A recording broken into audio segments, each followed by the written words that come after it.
Hello and welcome. I'm Abby Ingber, the Executive Director of the National Education Alliance for Borderline Personality Disorder, and it's my pleasure to welcome you to our webinar today, Best Therapy for Teens to 20-somethings.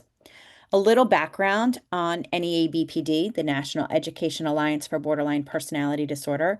We are a nonprofit organization that provides education, raises public awareness and understanding, decreases stigma, promotes research, and enhances the quality of life for those affected by borderline personality disorder and related problems, including chronic emotion dysregulation. We have the largest virtual library online with information related to borderline personality disorder. We bring together clinicians, researchers, and people with lived experience, family members at conferences around the world.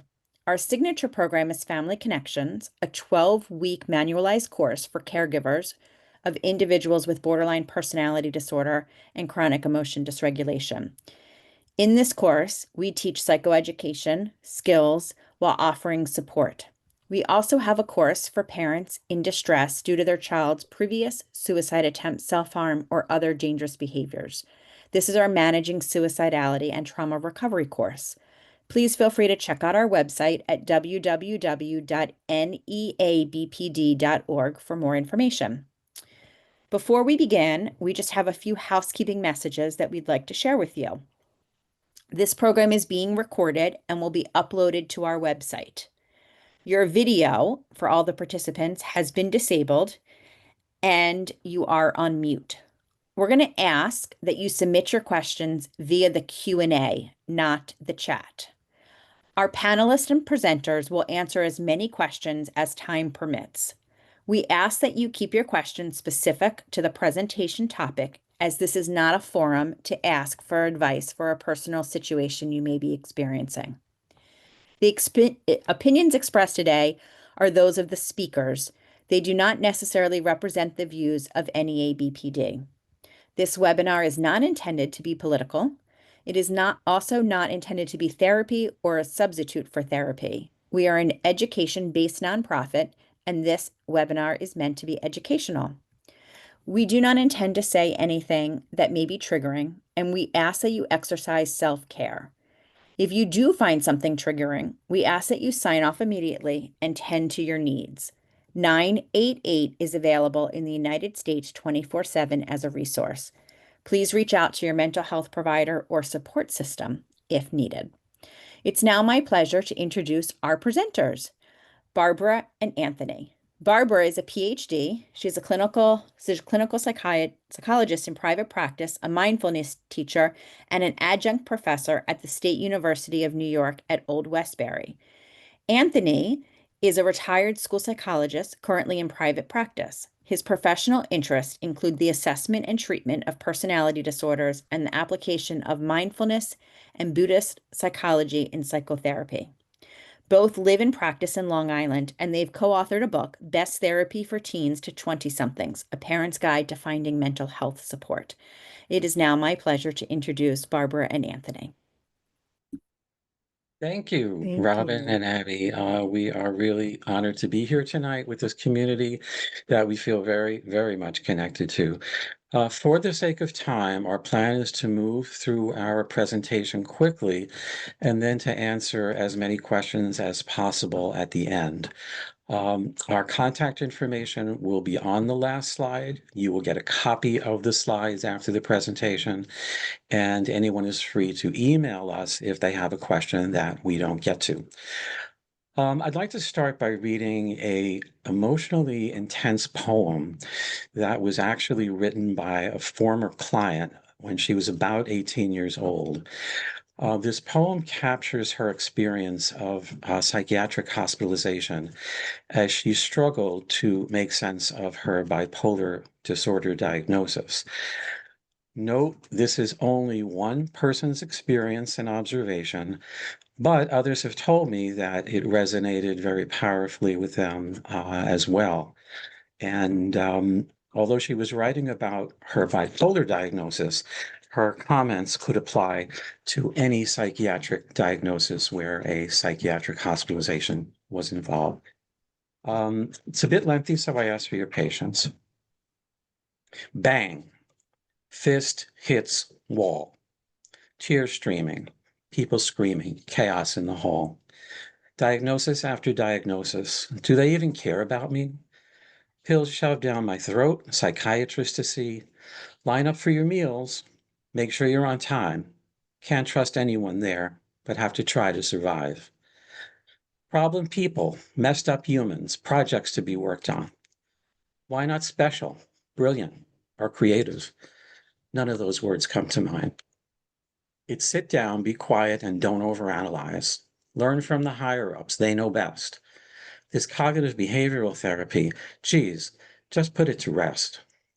We aren't idiots, I promise, or dumb little beings. You'd be dumbfounded at all our achievements. Something wrong with your brain, I heard on repeat, hospital after hospital. The exact same thing. Getting out was an act that you had to perform, a play for them to say you're okay. The disease never goes away. You're manic, depressed. We found the cause. Put me in a study, a rat to be watched. Tell us about your life. Which one, I inquire? The life I spew to all, or the life I truly desire? She seems so happy and bubbly all the time. No one knows about the dials to the suicide hotline. Manic depressive disorder had a switch of names. The pain will last forever, stay the same. Medicine, that has got to do the trick. The cycle repeats. I don't feel like doing this. You're getting better. We're proud of you. It's almost laughable. Spend a day in my shoes. 5 mental rehabilitation centers, a fancy name. How crazy do you have to be to get to that place? People throwing around the word bipolar daily. The weather's bipolar. Bipolar people are crazy. Stabbed with needles to calm me down. Men all in black, literally holding me down. Tending to live like this doesn't matter. Smiling always, lots of chatter. Always chatter in my brain, thoughts spinning around the bipolar train. People think it must be happy, then sad, because everything has to be simple. Is this disease instinctual? Tried to deny its existence for as long as I could. Put bipolar in a compartment. Scream, I'm done. As you can guess, that didn't go well. Like a lion bursting out of a cage, my life went to hell. Medical bills still hit the doorstep. Never will feel normal, usually just upset. Tried so hard to be the perfect child. Knew something was different, unaware I could be wild. Just when I thought I could handle it all, I ditched the supplements, powders, and pills. No more. I felt brave, courageous. This only took me so far. A high that went on for a while. The crazy girl, unorganized and wild. My world once again came crashing down. Back in a cop car, not my first time. Handcuffed to a bed, begging for applesauce. Transported somewhere so much worse. People willing, people telling me to end my life. Shut up, white girl, their rallying line. When someone asks what it's like to be me, I lie and say life's a breeze. No one wants to sit for the full answer. A broken, traumatized girl seeking answers. That poem hit me like a ton of bricks when I first heard it. And I thought I would share it with you as an introduction to this important but difficult subject. All right. Can we begin the Yeah. slides? Are you able to see the slides? No. Okay, just give me 1 second because I have Yeah. them. I am seeing them, so Okay. let's see. Okay, let's try it again. Hold on. Let's try it again. Okay. You're in. Yeah? Okay, full screen? Yes. Yes. Okay. Well, thank you. It's so powerful, and it is a little hard to shift from that to this. I know I need a breath. Let's take a deep breath after that. take a moment. We're so grateful to Tess for sharing her experience and giving us that insight. We hear all the time about the mental health crisis and that it's unprecedented, the likes of which we've never seen before. And of course, this escalated during COVID, but according to the statistics, we're still in a crisis. It's estimated that 1 in 5 adults in the US lives with a mental illness. And another interesting fact is that 50% of all mental illness begins by age 14 and 75% by the early 20s. So this really underscores how important it is to get treatment early on.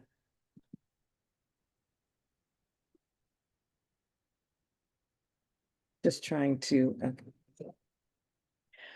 just bear with me with this screen sharing. Um, if you have children, your children in middle school and high school today are more than a standard deviation, more depressed, more stressed, and more anxious than they were 30 years ago. So sometimes we think, are things really worse, or does it just seem that way? But things have really escalated over the past 30 years. Sobering statistics indeed. 48 million Americans live with substance use disorder, 16 million diagnosed annually with depression. 31% of people reported having an anxiety disorder at some point in their lifetime. There are approximately 132 suicides a day in the US, and unfortunately, this number is a little bit higher as this was from 2024. And in the school year 2022 to 23, 26% of high school students were chronically absent. It was during the pandemic when Tony and I began to talk about writing this book, Best Therapy. And originally, our intention was to write for young people who were struggling with mental health.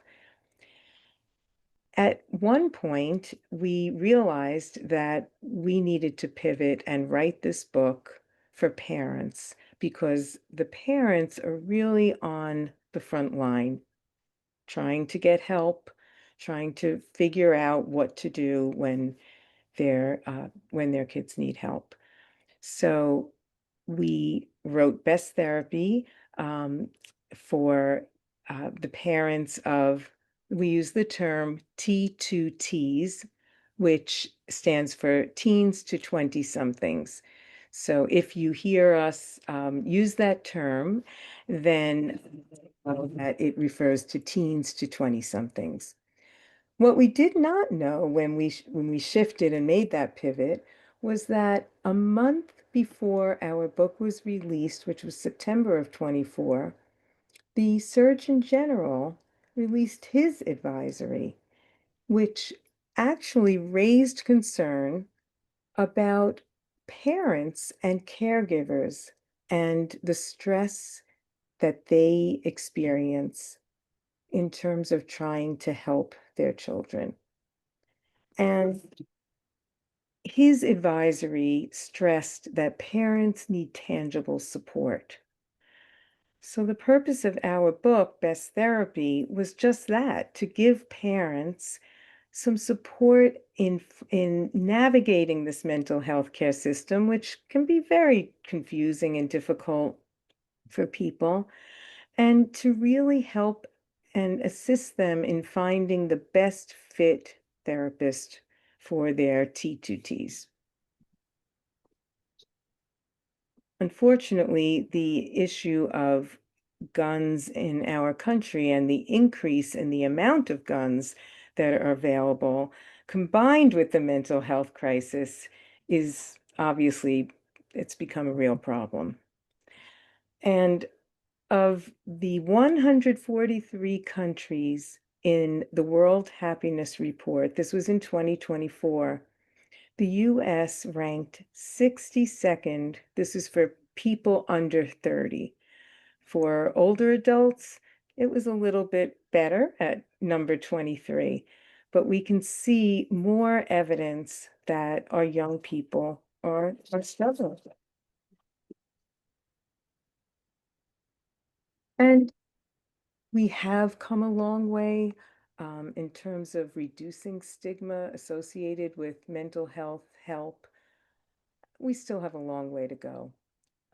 The statistics that these are from the American Psychological Association, APA, back in April.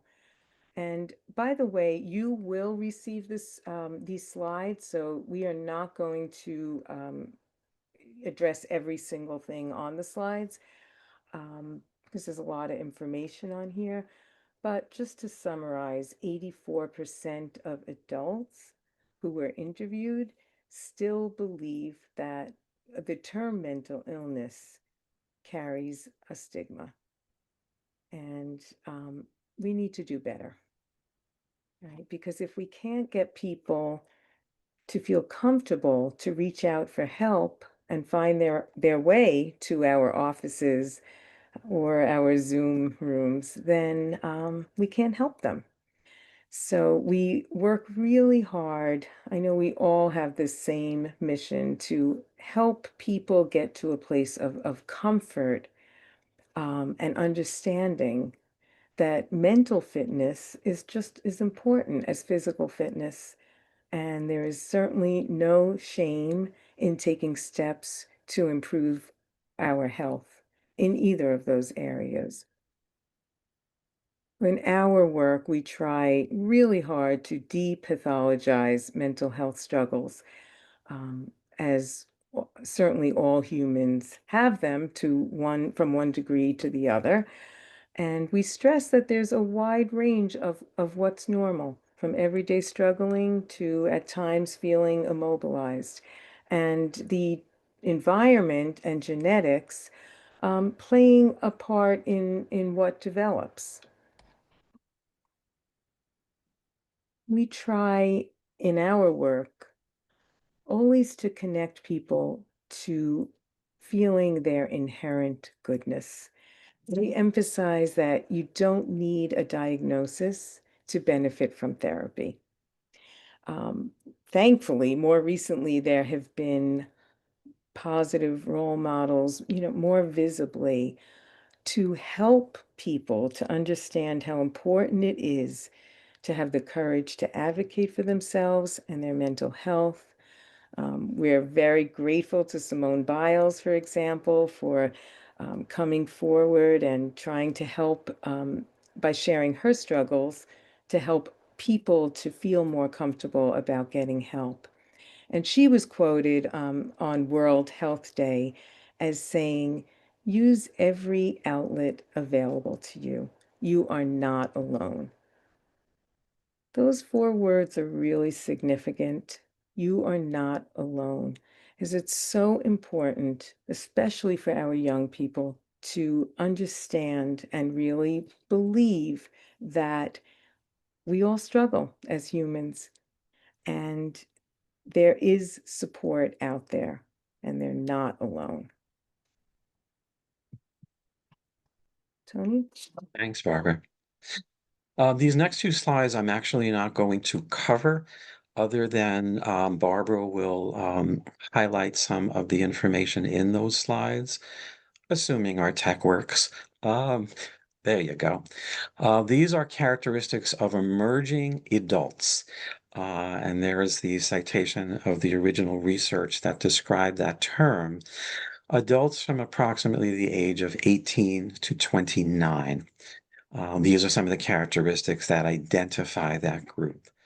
And then similarly, adolescents, which we all know and love, when we do this presentation live for therapists, we'll take some time and actually go around and ask them what their thoughts are on what makes psychotherapy with adolescents a unique kind of the turf.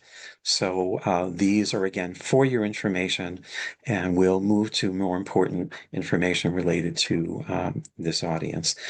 Borderline personality disorder is something that caught my attention early in my career, simply because most of the graduate courses that I took at the time, like most therapists, taught us some very disturbing things, or at least presented us with some very disturbing things. What they told us was if we are ever sent a referral of someone with this diagnosis, we should probably not take it on. They would burn us out. They would not get better. Some pretty horrific things. And now we understand what is reality, which is that the diagnosis guides our treatment, but it certainly doesn't define any human being at all. You're already whole with or without that diagnosis. For the purpose of parents and caregivers, I tried to break down the symptoms that are very well cited in the literature, the symptoms of BPD, in terms of how much stress they create for caregivers. So the lower stress impact symptoms, these could actually be identified with pretty much any adolescent. No diagnosis needed. Identity issues, who am I? Feeling emptiness, loneliness. The loneliness pandemic in this country could occupy an entire webinar by itself. It is real. As we move up the ladder of symptoms, and symptoms become a little more concerning to parents, what do they see? Intense, unstable relationships. The relationships that are hot and heavy for a week and then explode, leaving the individual in quite a state. And the instability emotionally of what an individual experiences, much as that poem describes, including rapid mood swings. Rapid mood swings, symptomatic of bipolar, also symptomatic in borderline personality. As you already probably know, in all psychiatric diagnoses, it's not a nice, clean package. There are overlapping behaviors and emotions that cross many different diagnoses. Excuse me. As the stress level for families, parents, and caregivers gets higher, we may now see more inappropriate, intense anger, verbal aggression, hostility, rages directed at parents. Parents may feel like they're being attacked. The term walking on eggshells is synonymous with this population if you're a parent. And also impulsive behavior, spending, sex, substance use. If you're a parent that observing these behaviors, obviously the red lights are flashing in your head. What is happening to my child? And of course, the highest level impact in terms of stress for parents is recurrent suicidal behaviors, gestures, threats, or actual self-harm. There's nothing that I know of on this planet that will stop parents in their tracks, more so than a young person disclosing thoughts of suicide or an actual suicide attempt. I included this. You are free to research this more on your own. It's called The Interpersonal Theory of Suicide by a psychologist, Thomas Joyner. He took three elements to try and determine, based on research, what characteristics must exist in an individual for a suicide attempt or a completed suicide to happen. Thwarted belongingness, not feeling a part of something, not feeling accepted, not having a tribe, so to speak. Perceived burdensomeness, that because I am lonely, that because I may not have a job or have difficulty holding a job or holding a steady relationship, I am a burden to my family. I am a burden to the people who I live with. However, those two elements alone don't predict a suicide attempt. The third element needs to be present, acquired capability means how much fear do I have of actually hurting myself? If I don't feel like I belong and I feel like I'm a burden to my family, but I am terrified at the thought of pain or blood or suffering, my risk level goes down. However, if all three of those are present, my risk level goes up. In 2025, the American Psychological Association produced a 40-page document. I didn't link it here because it's not available on the internet. You have to purchase it, but I'm sure a good researcher can find much of the content. Um, they said a patient with borderline personality disorder should have a review of occurring disorders, a review of prior psychotherapies, other non-pharmacological treatments, past medication trials, and current medications before initiating any new medication. This sounds like standard practice, best practice, but again, in the range of the thousands and tens of thousands of therapists out there, if this is not your training, you may not be covering all those areas. So that was a guideline that they strongly recommended.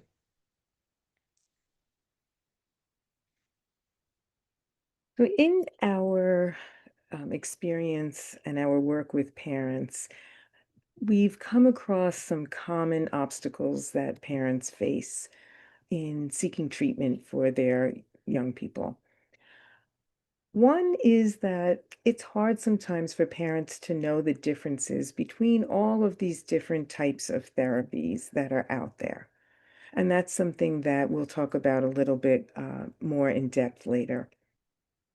Parents don't always see the role of the system in the problem. For example, it could be the family system, the school, even the community has a role in creating or perpetuating the mental health issues for their children. Maybe parents grew up in an environment where therapy was not accepted or valued. Perhaps parents had a bad experience with a provider, and we've all had that experience with a healthcare provider, and it just isn't the right fit. But usually we don't give up on the process. You know, if one professional is not for us, then we look for another one.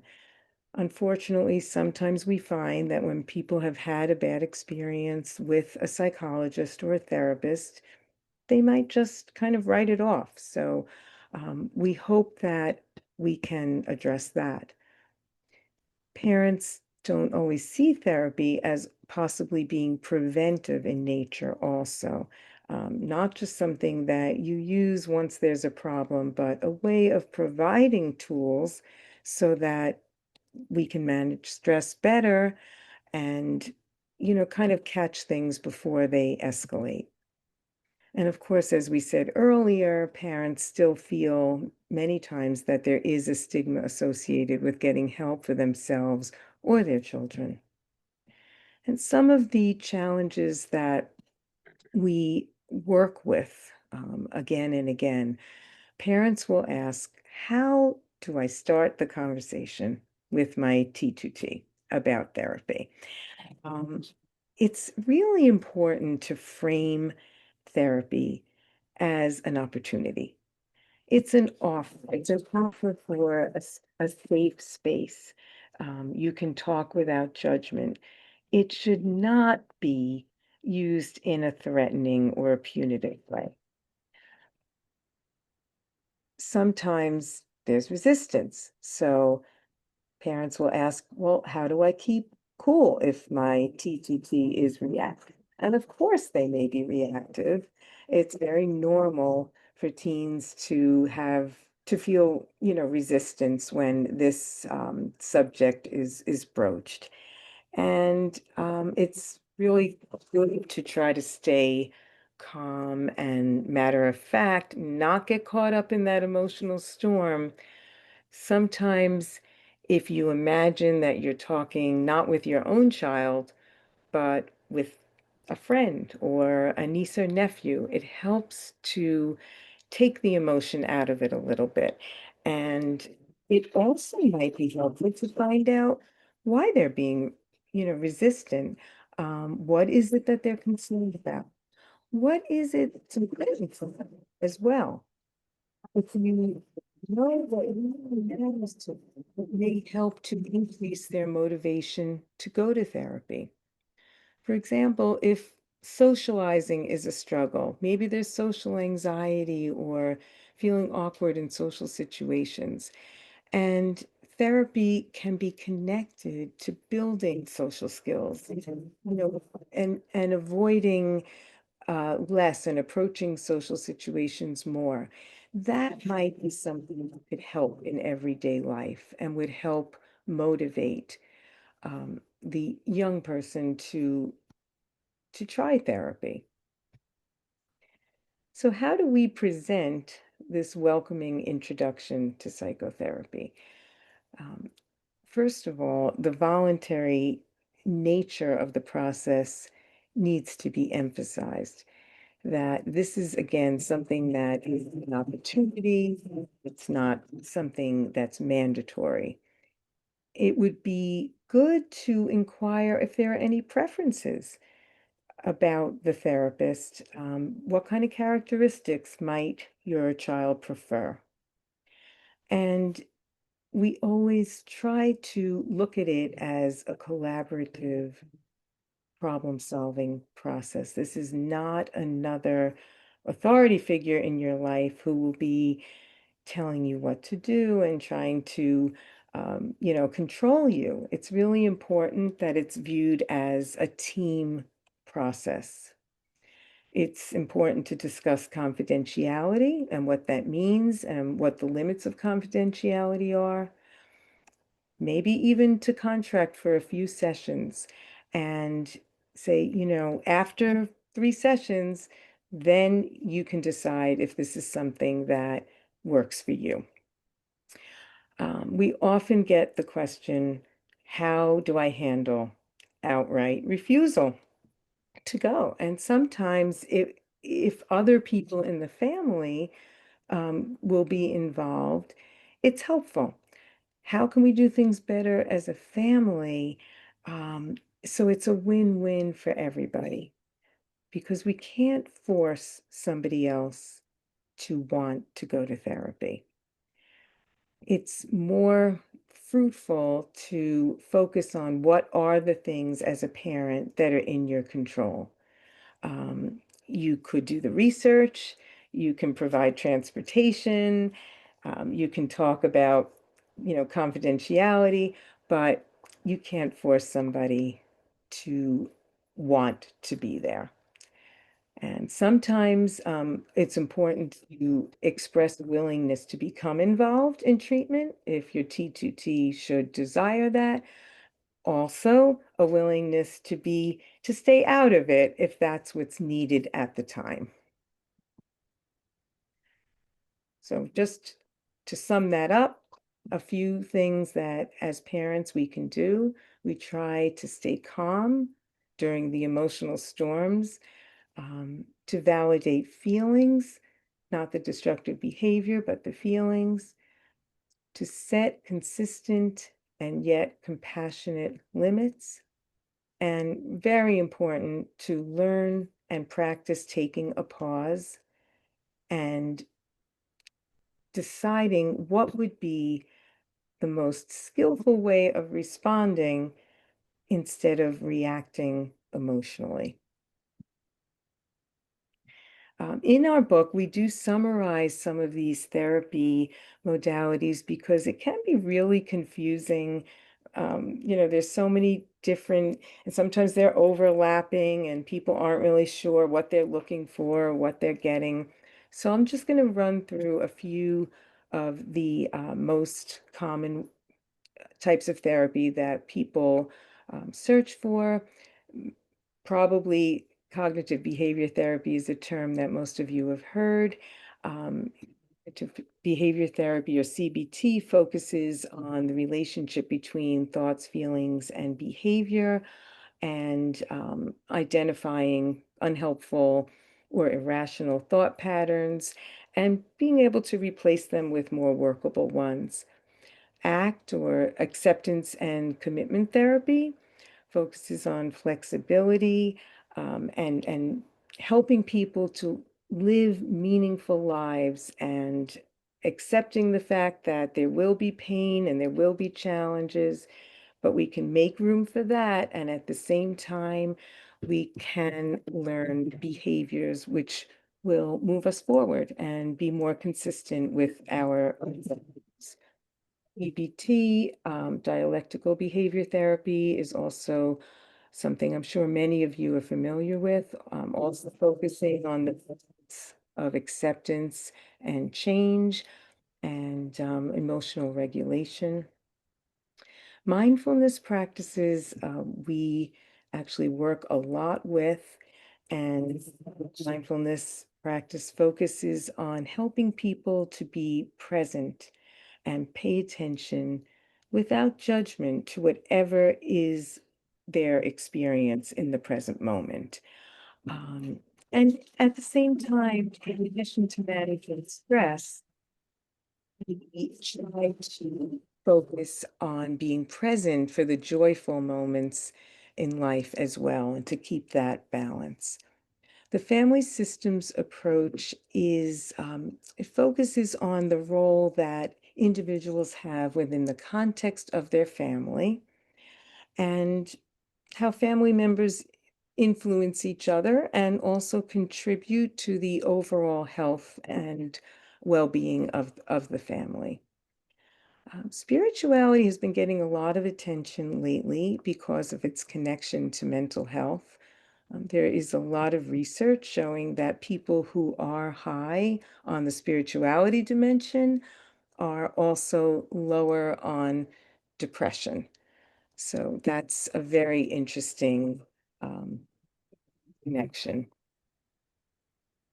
Just some important qualities that we look for in finding the best fit therapist. It's really important for a client to feel there is trust, there's respect from the therapist, um, there's real sincere interest, and again, the collaborative approach.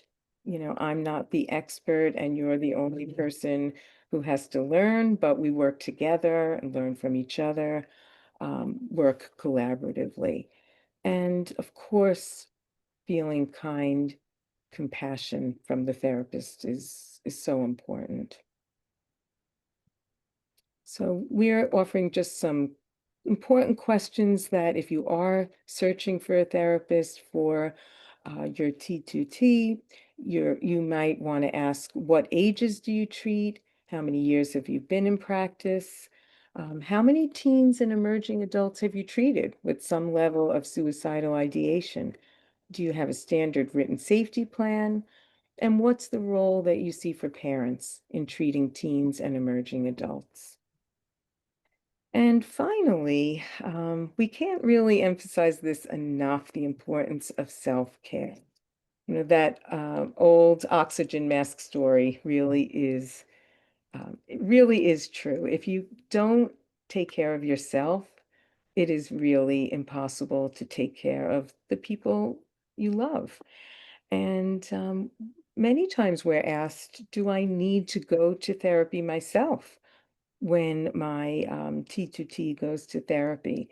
And I think that's a really helpful and extremely important thing for parents to do, to have their own space, to get support and to learn strategies that will be helpful.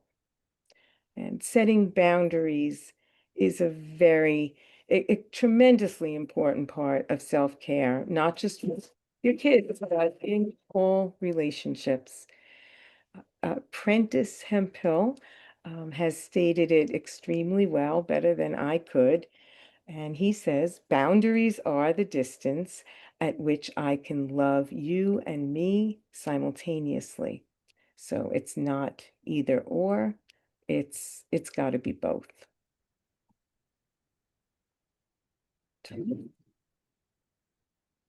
I'm going to move through these next few slides quickly, not for any other reason than to just plant some ideas, some terms maybe you've never heard before in working with individuals with borderline personality disorder. I should have spelled out that first one. That was my error. Mindfulness-based stress reduction and mindfulness-based cognitive therapy programs. These are two intensively researched and empirically validated program treatments for multiple mental health conditions, not just borderline personality. But again, take some time if you would like to take a look at further information. Tons of information on the internet. Animal and nature-assisted therapies. Again, these are supplements. These are like your supplements with that you take with your prescribed medication. They're not psychotherapies, but they are extremely helpful additions. Movement, yoga, martial arts, walking outside on a gorgeous day, dance, movement, 12-step programs, peer support programs, generic support systems. Mindfulness is something we could spend 25 webinars on. And I'll tell you what it is not. There is the definition by John Kabat-Zinn, who is considered the father of mindfulness in the United States. This definition first came into our culture in the early 1980s. And I thought at the beginning of it that it was a bunch of breathing exercises. No, it is not. Those are the training wheels. The training wheels to help you focus your attention while your mind is flying in 1,000 directions. The true purpose of mindfulness practice or any meditative practice is to help you live your life every day and to be able to take what's coming at you, especially on the difficult days, and work with it in a way that's going to bring you to a better place. So mindfulness is a trait. You can call it a psychological trait, but it is also a skill that can be learned just like any other skill. It's a practice. One of my interests for many years has been something which you may be less familiar with. The general term is Buddhist psychology. Buddhist psychology is a philosophy. It has absolutely nothing to do with religion, religious practices. You can be of any religion or no religion if you would like to research Buddhist psychology. The focus of the philosophy in Buddhist practice is self-kindness, a sense of common humanity. We're all dealing with the same stuff, folks. Diagnosis or not, it's life. And being able to develop a more mindful world perspective, a more balanced perspective on how we deal with what's coming at us. We do not have time for an exercise called the compassionate U-turn, but what I'll do is I will put an email to Robin with a practice that you can do on your own. It's about an 8-minute practice. It has to do with how you speak to yourself when you're having a difficult moment. And the whole field of meditation since the early 80s has skyrocketed. And it's not just based on any individual's work, it's based on research. And in a meditative practice, you're not actually working with the content of your thinking, the actual thoughts in your head. You're working with how to develop a different relationship to those thoughts. So this quote really says it well. The day you decide that you're more interested in being aware of your thoughts than you are in the thoughts themselves, that is the day you will find your way out. Some additional supplements. Again, you may be aware of some of these. Mindfulness apps populate the internet. Some of them are very good. Some of them are less validated. More mindfulness practices. Koru mindfulness is a training for college students that we were originally taught back in 2018. It is a 4-session class of about an hour and a half. Mindfulness-based stress reduction, which I mentioned earlier, is actually an 8-session course of about 2 hours in each session with a full day retreat. And again, ancillary programs. Certainly, you're aware of Family Connections through NEA BPD, youth mental health first aid, an entire curriculum, a general curriculum that anyone can take in a course online on how to respond to an individual with mental health issues. The Feelings Wheel is a very nice graphic that is part of the Calm app that you can pull up online for free in many, many different versions.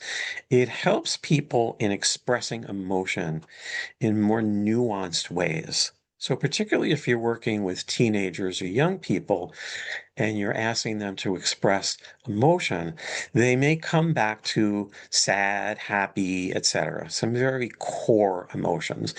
But if you move those to the outside of the circle, what you see is that there's certainly much different ways and more effective ways to communicate what you may be feeling.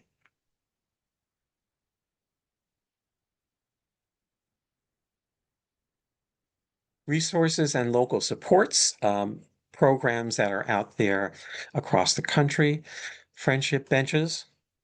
Emotions Matter is a large advocacy group based here in Long Island. They run many programs in person and online. Local volunteering groups can be tremendously helpful to help people restore a shattered sense of self-esteem. And of course, the crisis lines and the text lines, the hotlines. Abby mentioned the 988 line.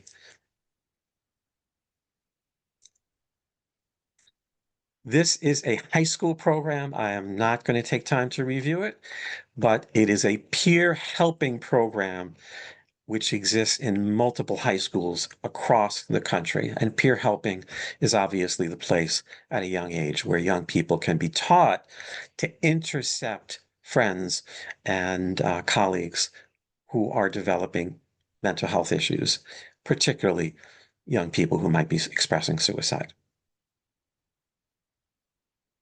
You can just go past that one, Barbara. These are 2 hot links that you can read on your own.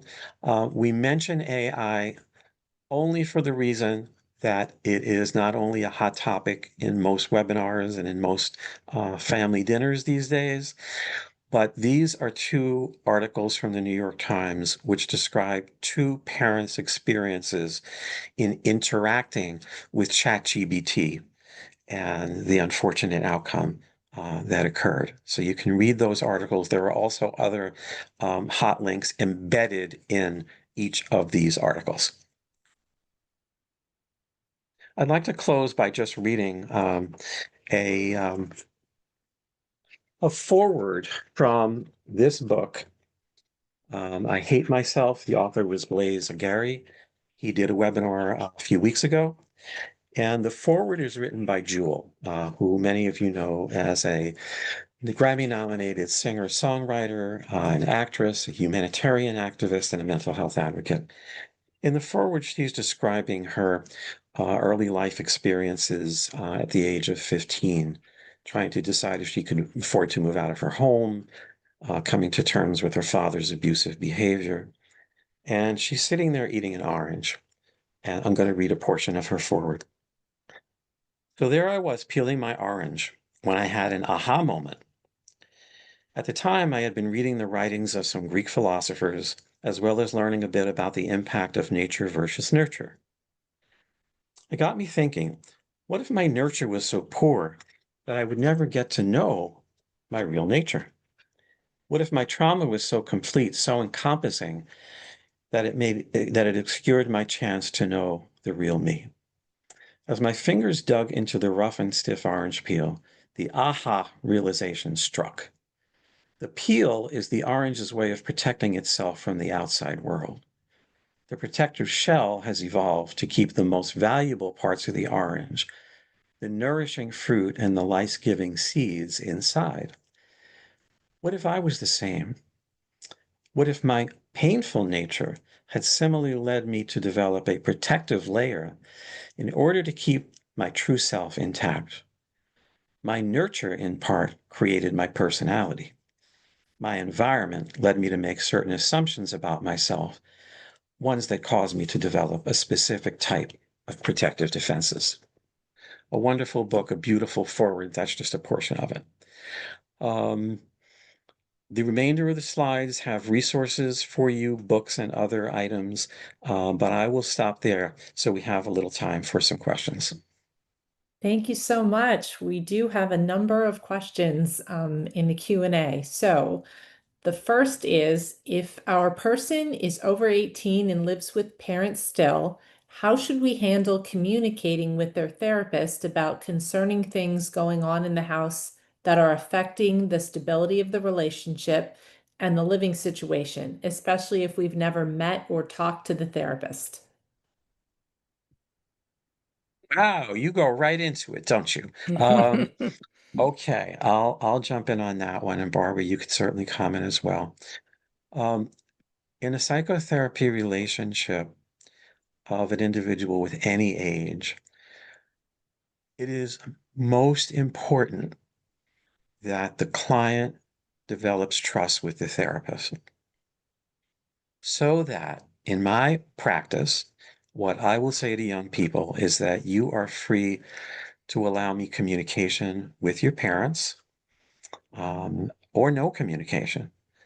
I prefer some level of communication just so I have a complete picture of what your circumstances might be. But that is at your discretion. Parents do not like that, particularly parents of minors. I wouldn't like it either. But that's how it has to be. Because if a young person feels that there is some communication link underground between their therapist and their parents, that therapy will end. Thank you. And there's another similar question like that. Just going over that about trust. The other question says, my 19-year-old will often say that she doesn't trust therapists, and trust is important. She has been through several of them. How do I respond after validating her feelings? Well, I think I'll just say, and then Tony, please also jump in. But validating her feelings is you're right. That's the first step, because that's what's important. It only matters if she has trust with the therapist. And that would be one of those conversations that it would be great to be able to ask the kind of questions that will not shut her down, and, not in a judgmental way, but just to get more information to understand why there felt like there was a breach of trust.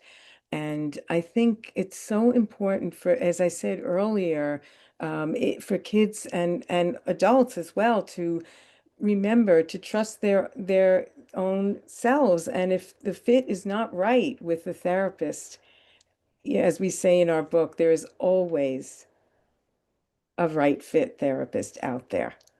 So do not try to force, as they say, a square peg into a round hole. Thank you. All right, turning a little bit of a different topic, can you address the further complications when substance abuse is possibly present as well? Yes. Um, a significant complication for many reasons. Um, that's going to depend on therapist preference as well. So for some therapists, they will treat the substance abuse first. And with the reasoning that if they can stabilize the substance abuse, other areas can then be more effectively addressed. That is true. However, if you are in deep pain, substances may be the only thing that gives you a little relief. Maybe I didn't say that correctly, but you understand what I'm saying. So I can't tell someone with BPD and a co-occurring substance abuse disorder, well, we need to just get rid of your substances, then we can treat you. Yeah, that's not humane. That's not compassionate. It's not easy, but it does have to be addressed. Thank you. Okay, next question. What would you recommend for a young adult with BPD who is living independently and doing relatively well and currently in remission? Should they be involved in some sort of maintenance therapy? What would be best done finding an individual or a DBT group therapy, if you recommend that?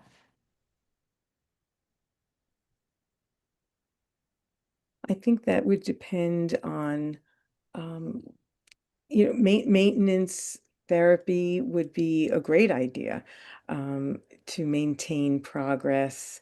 And I don't think that, there's really a right or wrong in terms of should it be individual, should it be group?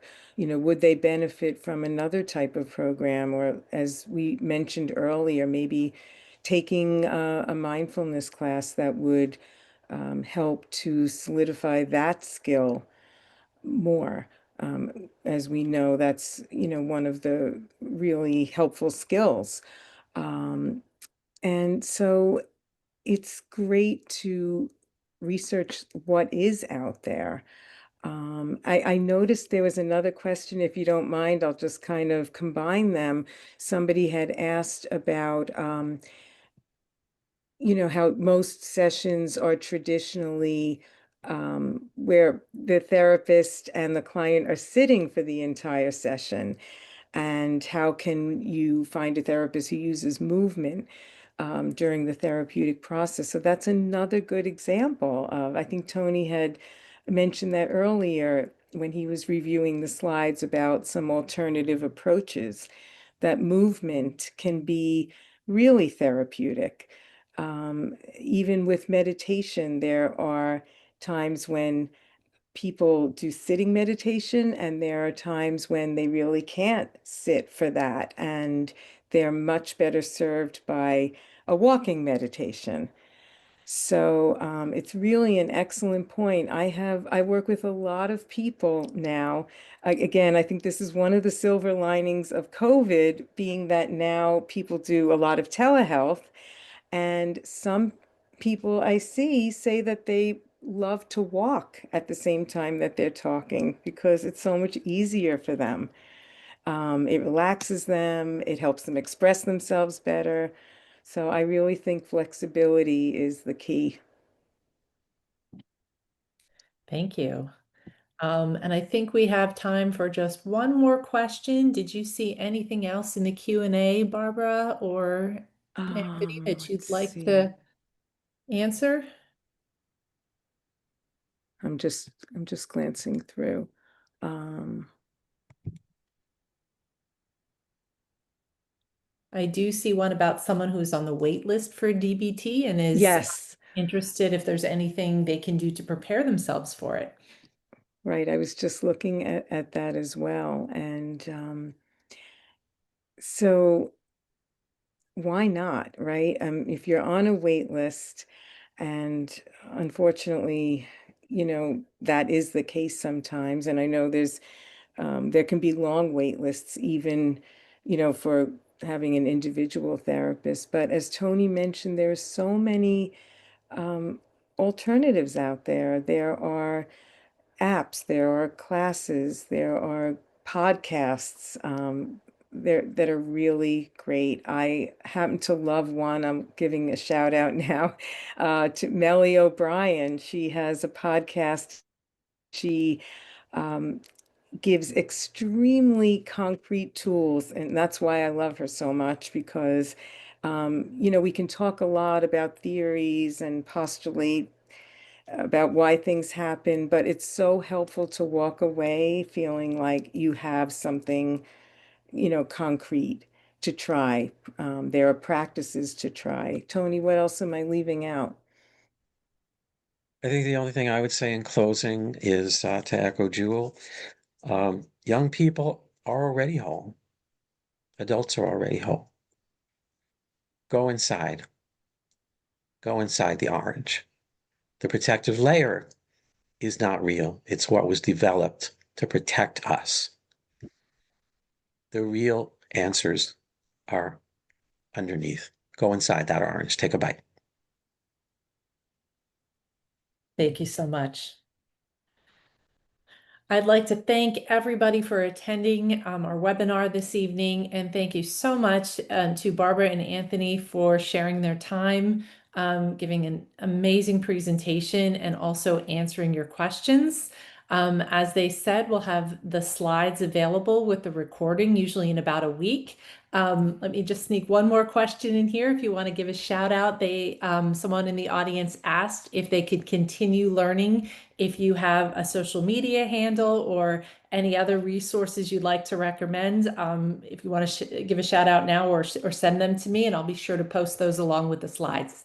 Website for the book has a huge amount of resources on it, and we update that periodically. So that's the best. Just do a Google search for best therapy for teens to 20 somethings. Perfect. And also, I believe our emails are included in the presentation, and we're happy to answer other questions if anybody wants to reach out if we didn't get to your question tonight. Okay, perfect. Thank you. Unfortunately, we are out of time, so I hope everyone will review the slides in the recording and send any questions that you might have later. But Barbara and Anthony, again, thank you so much, and have a great evening, everyone. Thank you. Thank you, Robin and Bye-bye. Abby. Good night.